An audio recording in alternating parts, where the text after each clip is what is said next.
자, 안녕하세요. 저는 화성시 미디어 센터에서 사진 강사로 활동하고 있는 전민혁이라고 합니다. 지금 코로나 때문에 미디어 센터 내에서 정기 강좌가 열리지 못하고 있습니다. 굉장히 아쉽고 좀 속상한 마음이 큰데, 그래도 그래서 이제 이렇게 영상으로라도 여러분들에게 뭔가 좀 도움을 드리면 좋을 것 같아서 정규 강좌에서 다루는 내용들, 그 중에서도 특히 이제 기초 내용, 그러니까 사진 기초 내용을 이렇게 영상 수업으로 좀 기획을 하게 되었습니다.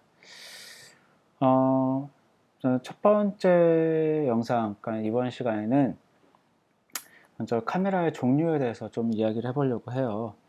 그러니까는 사진을 처음 접하시거나 아니면은 그 사진에 대해서 조금 이제 배워보려는 생각을 이제 새롭게 시작하신 분들은 아마도 카메라에 대해서도 굉장히 좀 낯설고 익숙치 않은 그런 느낌이 많이 가지고 계실 것 같아요. 그래서 뭐 이제 카메라가 없는 분들은 나는 이제 사진을 공부하려면 어떤 카메라부터 시작을 해야 될까 뭐 이렇게 고민을 하기도 하실 거고, 카메라가 기존에 집에 있으셨던 분들도 내가 가지고 있는 카메라를 음, 어떻게 다뤄야 되는지 잘 모르시는 분들이 많으실 것 같아요. 그래서 오늘 첫 시간은 일단은 간단하게 카메라에 대해서 조금 뭐 알아보는 시간으로 준비를 했습니다. 이게 기존의 카메라를 가지고 있는 분들이든 아니면은 이제 새롭게 준비를 하고 싶은 분들이든 카메라의 종류와 특성에 대해서 좀 미리 알고 좀 이렇게 고민을 해보시는 게 좋을 것 같아요. 일단은 뭐 만약에 내가 집에 카메라가 있다.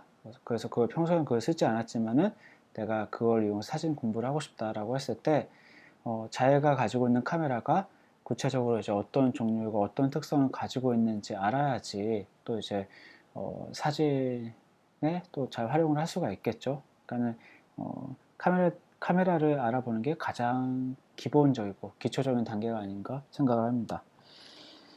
먼저 카메라의 종류. 요즘에는 이제 크게 한 세 가지 정도로 나눌 수 있을 것 같아요. 하나는 이렇게 컴팩트 디지털 카메라. 그 다음에 또 하나는 이제 디지털 SLR, 그러니까 DSLR이라고 우리가 많이 이야기를 하죠. 그리고 제가 여기에 준비는 못했는데 이제 미러리스 카메라, 이렇게 세 가지 종류가 가장 많이 사용되는 것 같습니다. 먼저 컴팩트 디지털 카메라에 대해서 얘기를 해볼게요. 이 컴팩트 카메라 말 그대로 상당히 사이즈가 작고 그리고 가벼운 편에 속합니다. 물론 이 컴팩트 카메라 안에서도 굉장히 다양한 메이커들의 다양한 종류의 제품이 많이 있는데 대부분 상대적으로, 그러니까는 이런 DSLR 카메라나 아니면 제가 실물을 준비하지 못했지만 미러리스 카메라에 비해서 더 작은 사이즈 그리고 가벼운 무게를 자랑하고 있죠.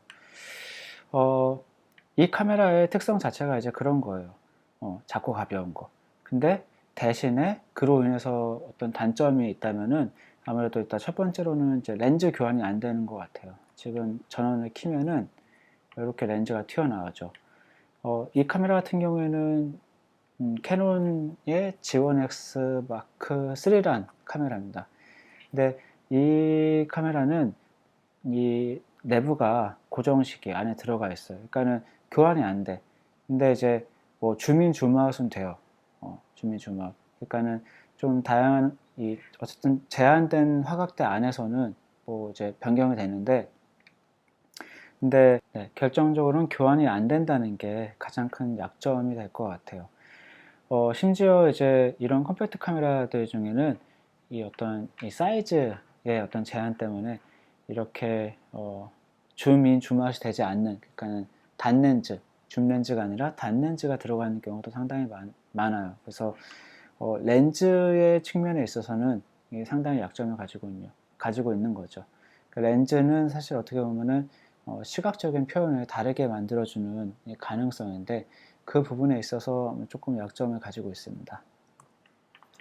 근데 사실 최근의 컴팩트 카메라는 이제 하이엔드 컴팩트 카메라라고 얘기를 해요. 하이엔드가 약간 기능적으로나 어떤 이 카메라 안에 들어있는 어떤 세부적인 설정들이 사실 이렇게 큰 우리가 보통 생각할 때 이제 크고 비싼 카메라로 얘기를 하는 이 DSLR 카메라에 비해서 부족한 부분이 없어요. 지금도 보시면은 이 굉장히 어떤 다이얼이나 버튼들이 비교적 많습니다.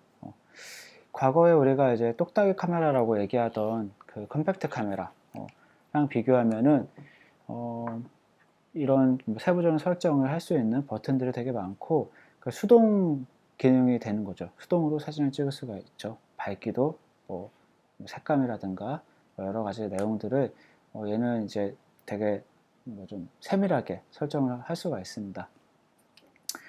자, 그리고 또 이제 이렇게 DSLR 카메라. DSLR 카메라가 굉장히 익숙하죠. 사실 요즘에는 카메라, 사진을 찍기 위한 도구만을 따로 하는 경우보다 이렇게 스마트폰 카메라도 굉장히 많이 쓰는데 우리한테 이제 우리가 보통 카메라라고 얘기할 때 이 DSLR 카메라의 이미지를 머릿속에 가장 떠올리는 것 같아요. 요거의 특징, DSLR 카메라의 특징은 아무래도 일단 크고 무거워요. 예. 지금 컴팩트 카메라랑 비교하면은 상당히 사이즈가 크고 무겁죠. 심지어는 지금 얘는 렌즈가 교환이 되는 아이입니다. 그러니까 이게 장점이기도 한데 한편으로 단점으로 우리가 보면은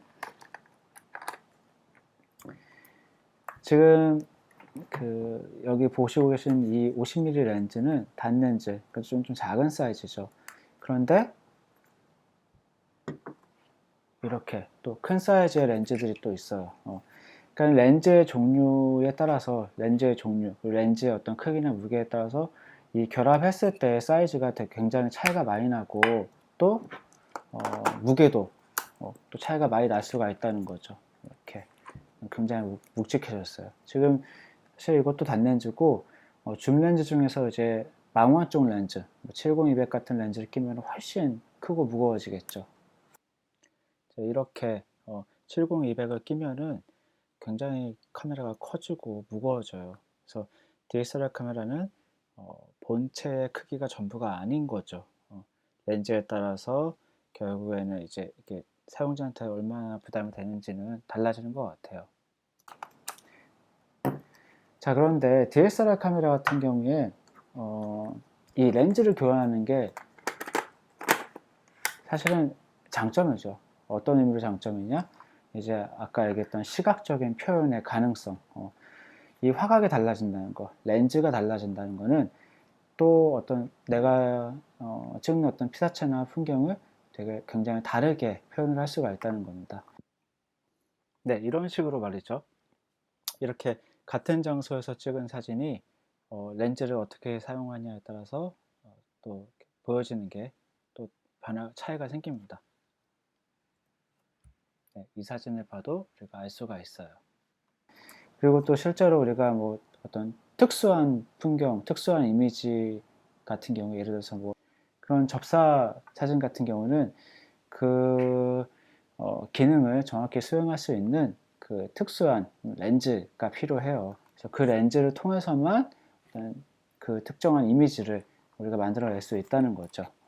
그래서 렌즈는 곧 어떤 시각적인 가능성이기 때문에 렌즈를 많이 이제 갈아 끼고 할 수 있다는 것은 그만큼 유리한 점이 되는 겁니다.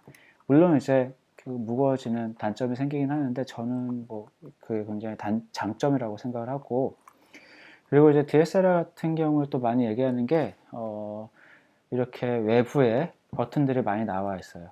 이것도 이제 단점으로 생각을 하면 굉장히 더 복잡하게 느껴질 수도 있는데, 근데 이 버튼들의 기능이나 활용을 우리가 정확히 숙지를 하면은 훨씬 신속하고 또 훨씬 뭔가 이제 정확하게 이 카메라의 기능을 사용을 할 수가 있는 거죠.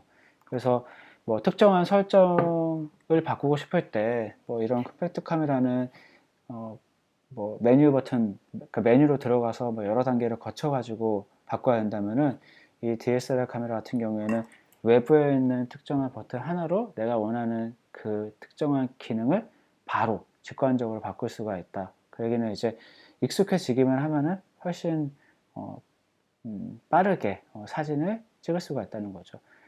실제로 사진을 찍다 보면은 어떤 그 순발력이라든가 신속함이 필요한 어떤 그런 순간들이 와요. 그렇죠? 예를 들어서 뭐 우리 집 강아지가 막 이렇게 뛰고 있는데 그 뛰는 모습이 너무 귀엽고 뭐 사랑스러워. 그러면은 그 순간에 포착을 하려면은 내가 이 카메라를 그만큼 또 빠르게 조작을 해야 된다는 거죠. 그런 의미에서 DSLR 카메라의 이 외부에 나와 있는 많은 버튼들이 또 뭐 굉장히 또 장점으로 작용할 수도 있을 것 같습니다. 그리고 미러리스 카메라. 이제 미러리스 카메라는 제가 이미지로 잠깐 보여드릴게요. 네, 미러리스 카메라는 여기 보시는 것처럼 말 그대로 미러가 없는 거예요. 예, 미러리스 카메라 미러가 없습니다.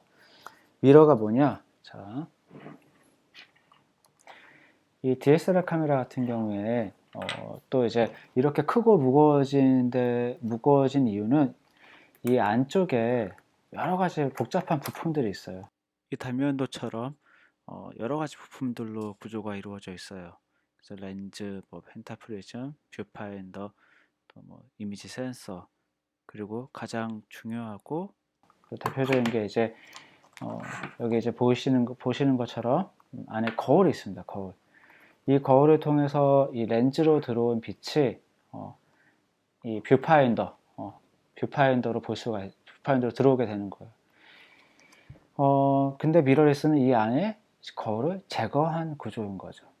그래서 그 덕분에 이 본체의 사이즈가 더 작아지고 가벼워지고, 그런데 DSLR 카메라처럼 렌즈 교환은 되고, 그 얘기는 어떻게 보면 이제 DSLR 카메라, 컴팩트 카메라의 어떤 그 장단점을 좀 절충을 한 그런 형태라고 할 수가 있겠죠. DSLR 카메라보다는 조금 더 작고 가볍지만 이 컴팩트 카메라와 다르게 렌즈 교환이 된다. 그래서 시각적인 표현을 더 다양하게 할 수 있다. 뭐 이런 게 되겠죠.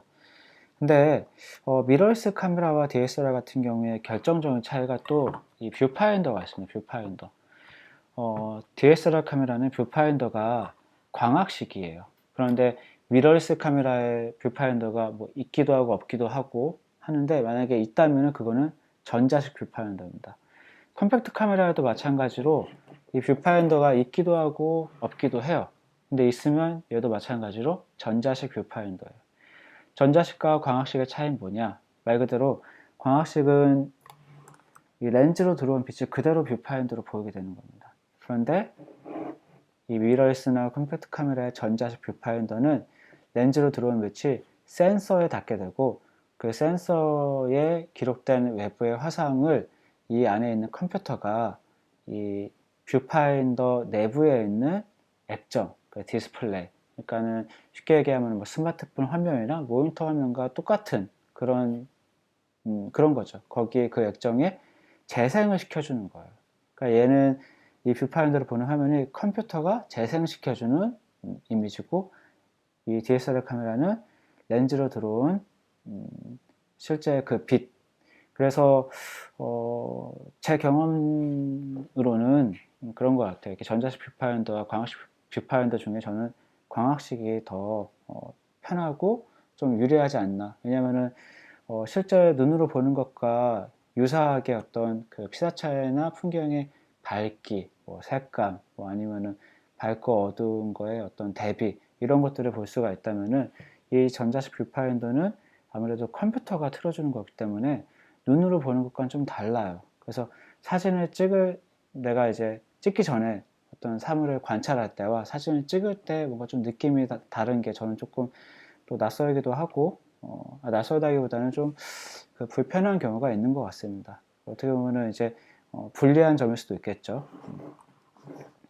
그래서 미러리스 같은 경우에 뭐 이제 DSLR보다 작고 가벼운 그런 장점은 있지만은 제 생각에는 뷰파인더가 좀 많이 아쉽기도 하고, 그리고 또 뭐 만약에 내가 조금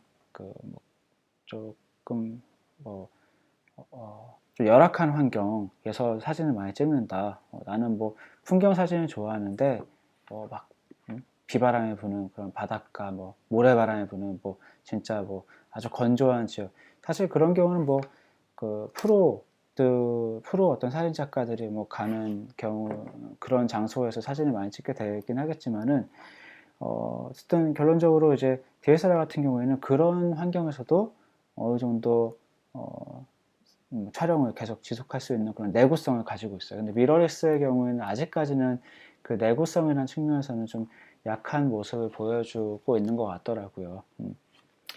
그래서 이 컴팩트 카메라 그리고 뭐 미러리스 카메라 그리고 DSLR 카메라 이 세 가지 종류 중에 어떤 걸 선택할지는 이제 각자의 어떤 성향이나 그리고 어떤 기대하는 내용 그리고 찍고 싶은 사진에 따라서 달라질 것 같습니다. 만약에 내가 나는 화질이 굉장히 중요해. 그러면은 이제 DSLR 카메라나 미러리스 카메라를 선택을 하셔야 될 거예요. 왜냐면은 DSLR이나 미러리스 같은 경우는 이 안에 들어있는 이미지 센서의 크기가 더 큽니다. 무엇보다 이런 컴팩트 카메라보다 훨씬 사이즈가 더 커요. 이 디지털 카메라에서 센서의 사이즈는 곧 화질을 결정하는 중요한 요소이기도 하거든요. 그래서 더 큰 센서가 들어있는 DSLR 카메라 혹은 미러리스가 아무래도 화질에 있어서는 더 유리하겠죠. 하지만 이제 더 크고 무겁습니다. 그래서 나는 만약에 화질보다 어떤 기동성 혹은 어떤 간편함이 더 중요해. 그러면은 이런 컴팩트 카메라가 또 되게 유용할 것 같아요. 근데 이것도 크고 무겁다. 그러면은 뭐 스마트폰 카메라도 충분히 좋은 도구가 될 수 있을 거라고 생각은 해요. 근데 이제 사진에 조금 더 욕심을 내고 화질에 조금 더 욕심을 낸다면은 스마트폰 카메라보다는 얘가 그러니까 컴팩트 카메라가 더 화질이 좋고 컴팩트 카메라보다는 이 미러리스나 뭐 DSLR 카메라가 화질이 더 좋고 DSLR보다는 미러리스 카메라가 더 작고 가볍고 미러리스보다는 이 컴팩트 카메라가 더 작고 가볍고 뭐 이런 차이들이 있죠. 그래서 이제 아까 얘기했듯이 뭐 화질이 중요하면은 좀 크고 무거운 거를 감수해야 되는 경우도 있고 크고 무거워서 만약에 내가 사진 잘 안 찍게 된다 혹은 카메라 잘 안 가지고 다니게 된다 그러면은 굳이 이렇게 뭐 DSLR 카메라나 뭐 아니면 미러리스도 비교적 좀 무거운 편에 속하니까 그런 것들을 고수하는 것보다 이런 컴팩트 카메라를 써서 더 많이 찍고 더 많이 연습하고 더 많이 공부하는 것도 저는 좋은 선택이라고 생각을 해요. 자, 그래서 오늘은 아주 간단하게 이렇게 뭐 카메라의 종류 세 가지에 대해서 얘기를 해봤는데 아까 또 반복을 하지만은 뭐 특별히 어떤 카메라가 더 좋다, 뭐 나쁘다 이건 없습니다. 그래서 내가 진짜 원하는 게 뭔지, 내가 사진을 이제 찍는다고 할 때 어떤 부분에 더 방점을 두는지 그런 것들을 이제 좀 생각을 해보시고 뭐 결정하시면은 좋을 것 같아요. 그리고 그 결정에 대해서 우리가 이제 각자의 어떤 결정한 그 카메라들을 더 많이 공부하고 활용하는 게 이제 사진을 찍는 데 있어서는 아무래도 중요한 부분이겠죠. 어떻게 활용하냐가 사진에 있어서는 더 중요하지 않나 저는 그렇게 생각을 합니다. 일단 첫 시간에 가볍게 카메라의 종류에 대해서 설명하는 거 이렇게 마무리를 하도록 해보겠습니다. 고생하셨습니다.